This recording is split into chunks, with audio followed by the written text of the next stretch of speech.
Halo, selamat pagi anak-anak yang Pak Guru kasihi. Salam sejahtera, salam sehat untuk kita semua. Pagi hari ini kita bertemu kembali dalam pembelajaran IPA. Setelah materi yang lalu yang sudah kita pelajari, kita review sekilas, yaitu tentang masa pertumbuhan manusia. Yang terakhir kita sudah belajar tentang masa pubertas. Pada pertemuan hari ini kita akan belajar tentang bab baru, yaitu bab 3, penyesuaian diri makhluk hidup dengan lingkungan. Ya, cobalah kamu amati anak-anak pada lingkungan di sekitarmu, mengamati corak pada kupu-kupu. Kita lihat sayapnya, dapatkah kamu menemukan persamaan antara corak sayap pada kupu-kupu? Ada perbedaan di setiap jenis kupu-kupu? Ya, itu untuk membuka pembelajaran kita hari ini. Kita lihat kompetensi dasar pada mata pembelajaran IPA hari ini, yaitu menganalisis cara makhluk hidup menyesuaikan diri dengan lingkungannya. Pada pertemuan hari ini kita akan belajar tentang penyesuaian diri hewan dengan lingkungan. Ya, penyesuaian diri hewan dengan lingkungan, ada beberapa hewan melakukan penyesuaian diri terhadap lingkungan. Kemampuan makhluk hidup untuk menyesuaikan diri terhadap lingkungan disebut, ada yang tahu? Iya, benar sekali, adaptasi ya. Adaptasi adalah penyesuaian diri makhluk hidup terhadap lingkungan. Apa sih tujuan dari penyesuaian diri? Ya, penyesuaian diri pada hewan diantaranya untuk memenuhi kebutuhan hidup seperti makan, minum, berkembang biak, melindungi diri dari musuh, dan mempertahankan jenisnya. Bentuk penyesuaian diri terhadap lingkungan dapat berupa penyesuaian diri dalam memperoleh makanan, penyesuaian diri untuk mempertahankan diri dari pemangsa, dan penyesuaian diri terhadap kondisi habitat yang ekstrim. Ya anak-anak, yang pertama kita akan melihat penyesuaian hewan dalam memperoleh makanan. Nah, bagaimana hewan memperoleh makanan ini? Kita akan melihat satu persatu. Yang pertama yaitu bentuk mulut. Ya, bentuk mulut serangga mempunyai bentuk yang sesuai dengan makanannya.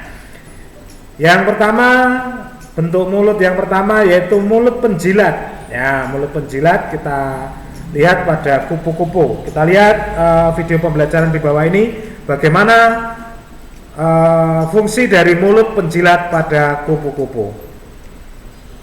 Ya, kita lihat video pembelajarannya. Ya, kita lihat kupu-kupu sedang menjilat nektar yang ada pada bunga. Ya, kita lihat bentuknya. Ya, dia mulai menjulurkan lidahnya.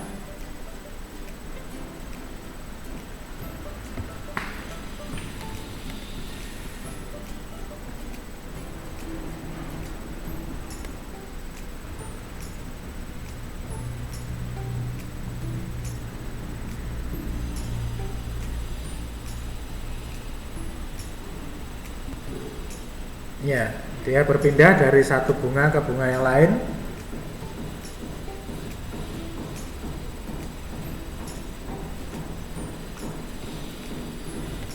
Ya, kita lihat proses demi proses di mana mulut kupu-kupu menjilat pada bagian bunga. Ya, selanjutnya anak-anak, kita akan melihat hewan atau binatang dengan bentuk mulut penusuk dan penghisap.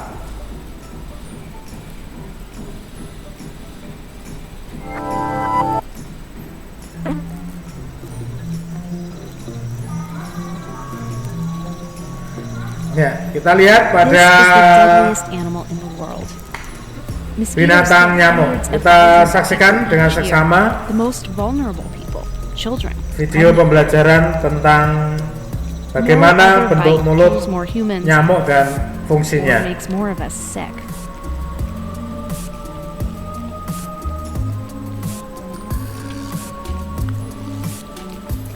So what makes a mosquito's bite so effective? For starters, they're motivated. Only females bite us. They need blood to make eggs. And a pool of water for their babies to hatch in. Even a piece of trash can hold enough.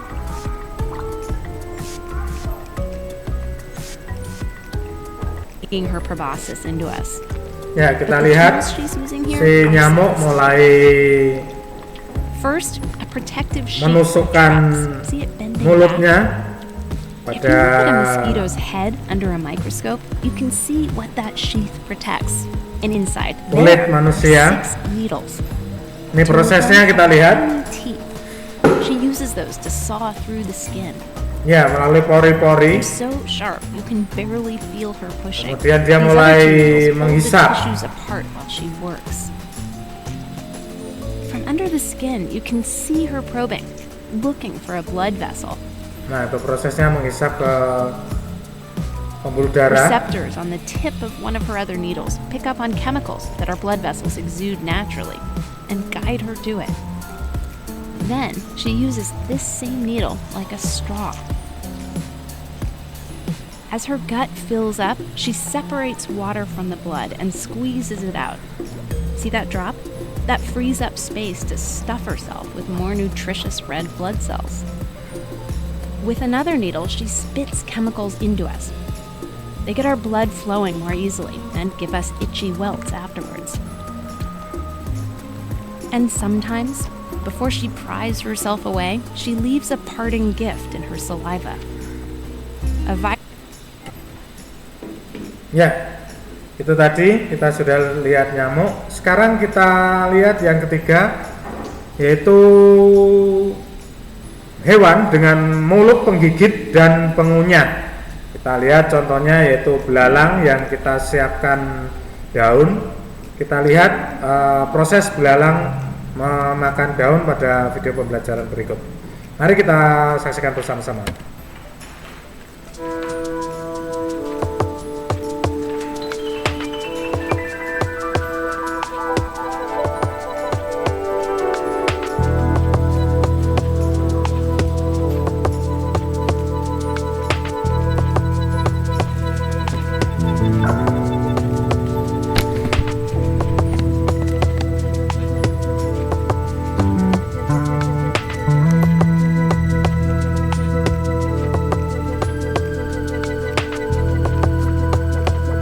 Ya, kita lihat proses belalang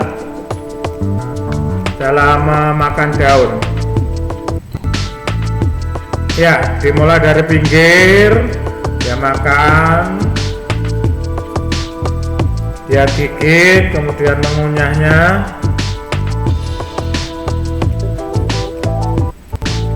Ya, bagian per bagian. Nah, kita lihat.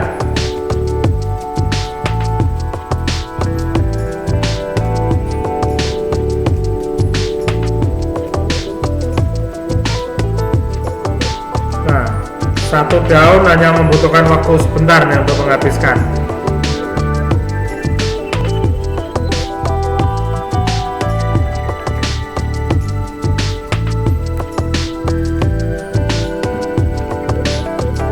Ya, itulah kemampuan dari belalang untuk menggigit dan mengunyah makanan. Ya, begitu cepat, satu daun sampai butuh waktu 2 menit ini.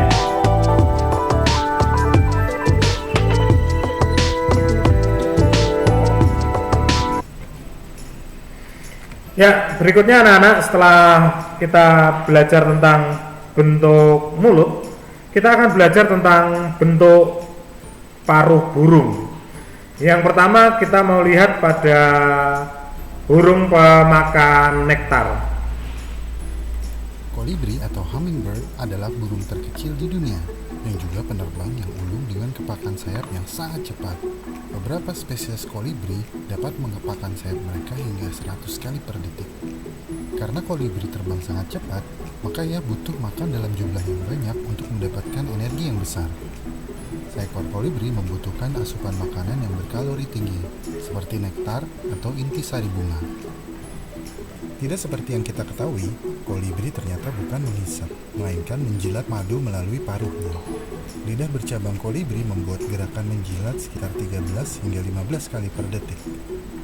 Burung kolibri lebah adalah spesies kolibri yang terkecil dan memiliki berat hanya sekitar 1,8 gram. Burung kolibri terbesar memiliki berat sekitar 22 gram. Seekor burung kolibri bisa tetap makan sambil melayang-layang di depan ilusi optik ini. Ini sebagai gambaran bahwa kolibri tidak hanya bergantung pada manuver terbangnya, tapi juga pada persepsi visualnya. Kolibri adalah satu-satunya burung yang dapat mengambang di udara selama 30 detik atau lebih. Kolibri memiliki kerabat terdekat dengan ciri dan gaya hidup yang hampir sama, yaitu kecil, penerbang cepat, dan pemakan nektar. Mereka adalah burung madu.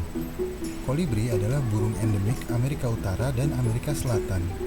Sementara burung madu tersebar di Australia, Afrika, sampai Asia Tenggara.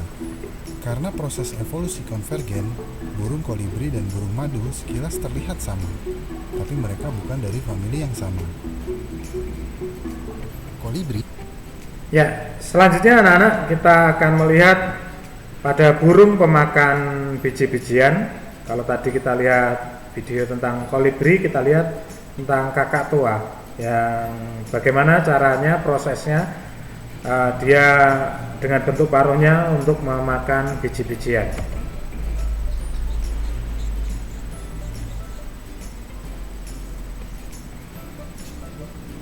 Ya, dengan bantuan kakinya dia mengambil biji-biji tersebut, kemudian mulai dimakan, dibuka dengan paruhnya yang memiliki kemampuan untuk membuka kulit pada biji tersebut. Nah, kita lihat.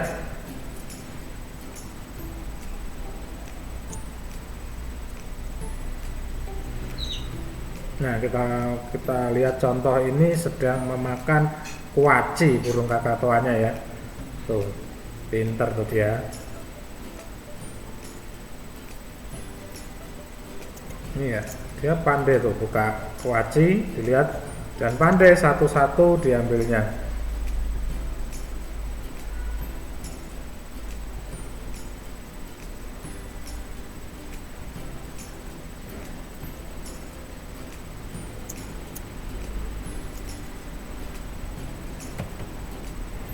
Ya, yang ketiga kita lihat jenis paruh burung pemakan ikan.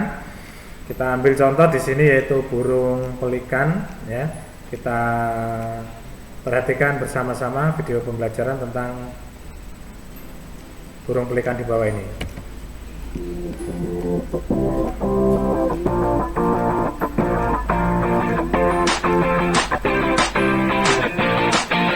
Ya, dia membuka lebar-lebar mulutnya untuk menangkap ikan-ikan kecil yang sedang berenang di sungai. Ya, kecerdikan dari pelikan. Ya, setelah masuk dia angkat.